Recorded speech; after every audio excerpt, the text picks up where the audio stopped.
Alrighty, welcome back everyone. We just finished up picking both the semifinal games that are coming up the next couple of days. They're going to be special, guys. It's going to be so much fun to watch these four teams go at it. I think it's two very different games in a lot of different respects, and I think it's four teams that definitely deserve to be here, definitely have earned their way here, and it's going to be so much fun to watch this one unfold, no doubt about it. But let's get into a little bit of a look back to the quarterfinal losers of last week. I want to look at what their off seasons hold, what are the different things, the departures, the teams, players that are leaving, the players to watch for next year, some questions as we head into the postseason. Obviously, this is something we'll do in a little bit more depth going forward, but definitely wanted to kind of sneak this in here, had a little bit of a lull, so wanted to make sure we gave them some love here. And we'll start with that Oregon team, and we'll start with the departures. You have Dylan Gabriel, you have Tez Johnson, you have Terrence Ferguson, you have Jabbar Muhammad, Jordan Birch, a number of DB starters, frankly. So you got a lot of guys walking out the door, including your two offensive tackles in Josh Connerly and Johnny Cornelius. So a ton of talent going out the door. Oregon has become incredibly good at filling that talent in the portal, filling that talent in a number of different ways, and the talent below this group is very, very good. You know, it's been that kind of moment where it's become kind of Dan Lanning's team, officially kind of has, and I think you look forward to next year, you're probably going to see some guys that were recruited to Oregon and have sat for a couple of years while these portal guys have come in. They might be ready to roll around this time next year. And then the class that they brought in this time around, ridiculous talent on the outside at corner. Wouldn't be surprised at all if we saw Dorian Brew being one of the starters at corner for Oregon next year. But those are the departures, definitely guys that you don't want to lose, but all guys that you fully expected to lose after this year. And now you got to replace those guys. And players to watch, as far as I'm concerned, Dante Moore is the guy. Let's just be totally honest. He is the guy you're going to want to watch maybe across college football as we go into 2025 because Tez Johnson did say he guarantees he will be a Heisman finalist in 2025. He's a very, very talented quarterback. One of the things that everyone says about him when they see him throw is it's different. Every time the ball jumps out of his hands, it is a little bit different than a lot of the guys that throw out there. We've seen it with a number of guys all around the country. This is one of those that just feels like I just want to see him on the field very, very soon. If he can follow what Dylan Gabriel and Bo Nix have been able to give them, ooh, buddy, it's going to be a really special team and definitely right back at the top of the sport. Evan Stewart is the other guy. He is coming back for 2025, has foregone the draft in. Very good decision as far as I'm concerned. I think this is a first-round talent type player. I just think he hasn't quite hit the stride, whether it was injuries or the system he was in, whatever was getting in his way. Definitely was something that I think 2025 could be a huge year for him. I think he could be an outright first-round pick, could be one of the top wide receivers taken in this next draft. And then Mateo Uyunglele, downright game changer. He is a guy that played incredibly well this year, so a lot of people know his name, not saying that he is someone that's going to burst onto the scene or anything like that. I do think he could be a top 10 pick when you come around to the NFL draft in 2026. Elite edge rusher, elite hands, very, very fast off the edge, and I think he's one of those guys that can definitely make a huge difference. He might just end up being the Big Ten Player of the Year on the defensive side of the ball as far as I'm concerned. And then the questions as you head into the offseason that everyone has all around the way. Is Dante Moore ready? As talented as he is, as good as he is, and as great as his teammates have talked about him, is he ready to step into that facility and be the guy? Because it's beyond just his physical ability. Because I have very few questions about his physical ability, I'll be totally honest. But the thing that Bo Nix brought, the thing that Dylan Gabriel brought, was a steady heart rate, was that leadership in the huddle where they've seen just about everything you could possibly see on a college football field. Dante Moore hasn't quite done that. So I am interested to see what the leadership looks like throughout spring camp, and I'm sure we'll hear about that quite a bit here pretty soon once everything really starts to kick off in that direction. Then defensive upgrades. Is that something that's coming throughout this offseason? You're losing a ton of DBs out the door, losing Jordan Birch, losing a number of really, really talented players. You're probably going to have to get better players, if I'm being totally honest. I think this Oregon defense is good right now. I don't think it's quite to the level that it needs to be. We saw what Penn State was able to do in the Big Ten Championship. We saw what Ohio State was just able to do. So those DBs just have to get a little bit better. I think the edge rushing is going to need a little bit of help. And then you're losing two big guys on the interior with Jamari Caldwell and Derek Harmon. it's going to be a battle, no doubt about that, and definitely going to be something where you're probably going to need to make a couple of big-time upgrades on that side of the ball. And then freshman wide receiver, is he ready to step up? De'Corian Moore, the number one wide receiver in the country, a guy that if you watch him for half a second, you know that he is different in every sense of the word. He's going to be asked on immediately. I can almost promise you that. Now, there's plenty of talent in that room. I think Jerrion Dickey is another guy you're going to want to watch very, very closely, but I really do think De'Corian Moore is going to have to come onto that place and become maybe not wide receiver 2, but definitely a hugely supplemental piece for that team, and he's plenty talented to do that. Moving forward to Georgia, they are losing some guys. They are losing 4 offensive linemen on that starting group. You have Tate Ratledge walking out the door. Jared Wilson was the center. A little bit surprised by that one, I'll be totally honest. I thought he might return, but he is out the door. Carson Beck, obviously. Malachi Starks, Michael Williams, Jalen Walker. A lot of guys are walking out the door for Georgia, and that's kind of been the case for the last couple of years for Georgia, if we're being totally honest. But what are the new players to watch? We'll start with Gunnar Stockton, obviously. This is the guy that you're going to want to watch throughout this offseason, not only because he might just be the heir apparent to Georgia, but he might just not be. That's the other part you're going to want to watch this offseason. Do they go into the portal? What does that portal quarterback look like? I tend to believe that Carson Beck, that Gunnar Stockton is going to be the starter going into 2025, but there's a couple of names out there that possibly could take his spot, and it'll be really telling how much Georgia is really going after quarterbacks in the portal, and which quarterbacks those are is going to be fascinating as well. And then transfer portal wide receivers. They've done some work. In the last 7 days, they have fixed the biggest problem that was with that team this past season. Zachariah Branch is going to be huge. We'll talk about Noah Thomas here in the next segment, I believe. 2 incredibly talented players, and they got to be the best players on the field, plain and simple. They have to be elite players the second they step on. Both of them are absolutely fantastic and cannot wait to see what they can do next year. And then Christian Miller is a guy that I want you guys to watch. Returner at defensive tackle, had some injuries and different stuff throughout the year. I think this kid is different in every sense of the word. I think he is as athletic as you could possibly want him to be. I think he's very physical at the point of attack. I think one more year, he could be a first-round pick in 2026. Very special player, and I think he could just continue to add to the defensive tackle legacy over there at Georgia.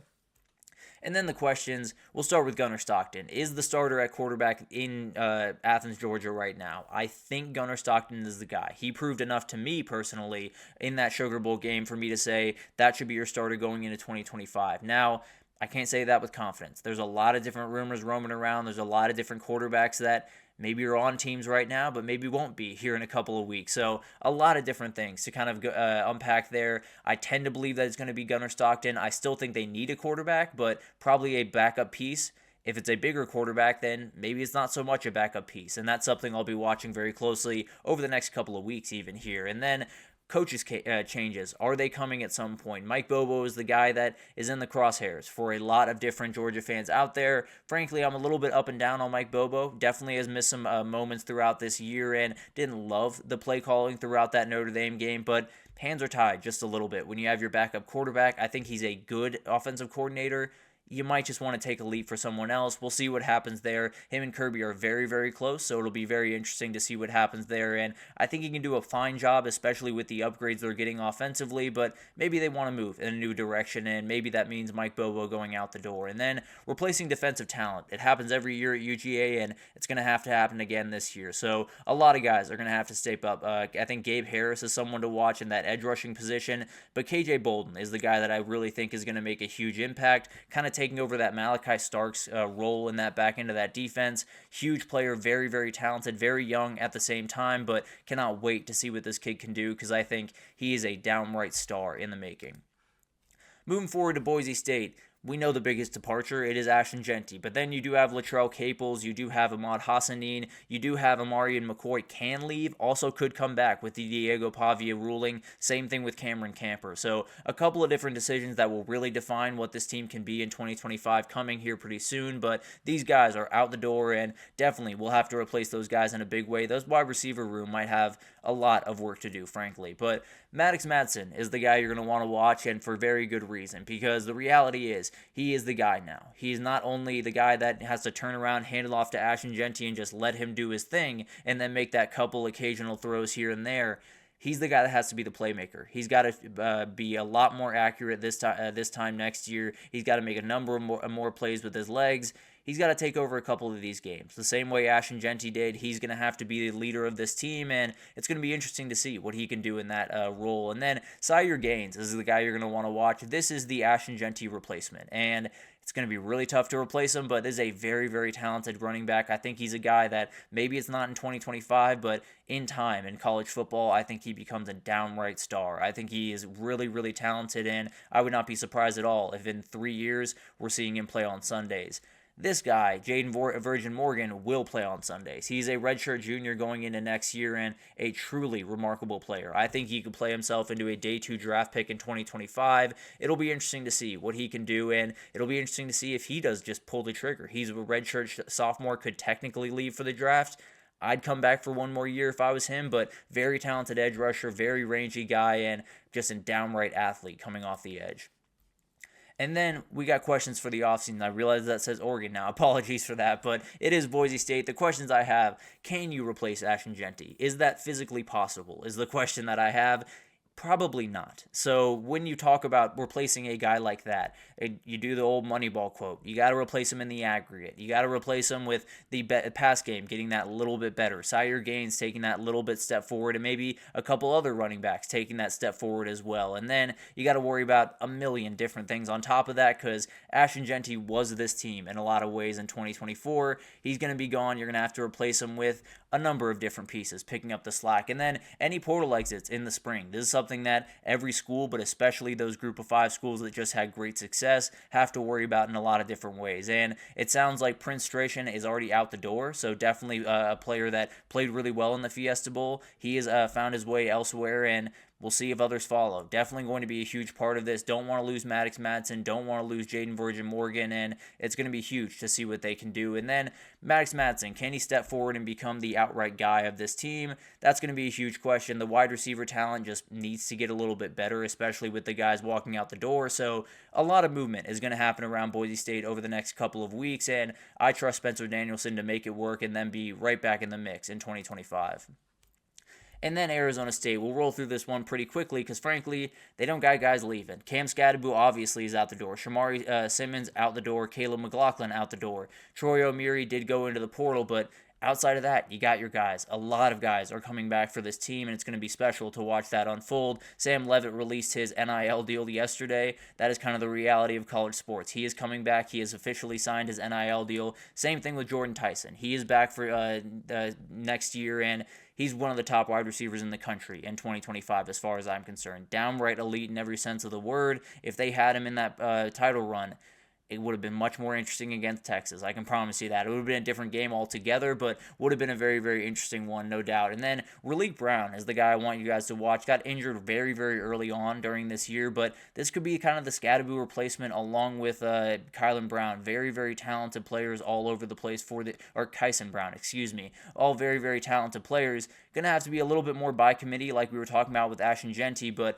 I think Raleek Brown is a downright star, and I think he's a guy that can hit that game-breaking speed that you really much need. Xavier Alford, very talented guy, kind of the leader of that defense going into next year, and that back end needs to take a big-time step forward. So he's going to be huge in that, and then you get to the questions, and they mirror a lot of what we're talking about. Can Sam Levitt take that step forward? Can Sam Levitt be the guy that kind of we were talking about with Maddox Madsen? Can he be the guy that takes over a little bit more, makes a couple more plays with his legs, make a couple more throws that are high level? And then Cam Scadaboo, how do you replace him? By committee, by one guy stepping up and doing the entire thing? It's going to be a nightmare to figure that out. The pass game is going to have to get better. The run game is going to have to get better, and a lot of different guys are going to have to step up to do that. I don't think they have a quote-unquote bell cow on this team. I think they have a lot of talented guys in that back room, however. And then the defensive backfield just has to take a step forward. Javon Robinson will be back for next year. It sounds like Xavier Alford will be as well. There's a lot of talent in that room, but you got to be better on the back end. If they're not going to be better on the back end going into next year, it's going to be another team that just loses a couple of games that leave you scratching your head. So at the end of the day, very, very talented team, did an incredible job this year, and as long as Kenny Dillingham is their head coach, I'm a fan of the Sun Devils, plain and simple. I'll be totally honest. But moving forward, it's going to be awesome to watch what these teams can do. A lot of questions going into the offseason. Maybe the biggest one over there in Athens, Georgia, around Gunnar Stockton in that quarterback position. But we'll break it all down in time. Obviously, do a little bit more of a deep dive in the next couple of weeks. But we got transfer portal craziness over the last couple of days, and I want to break it all down for you right after this, so stick with us.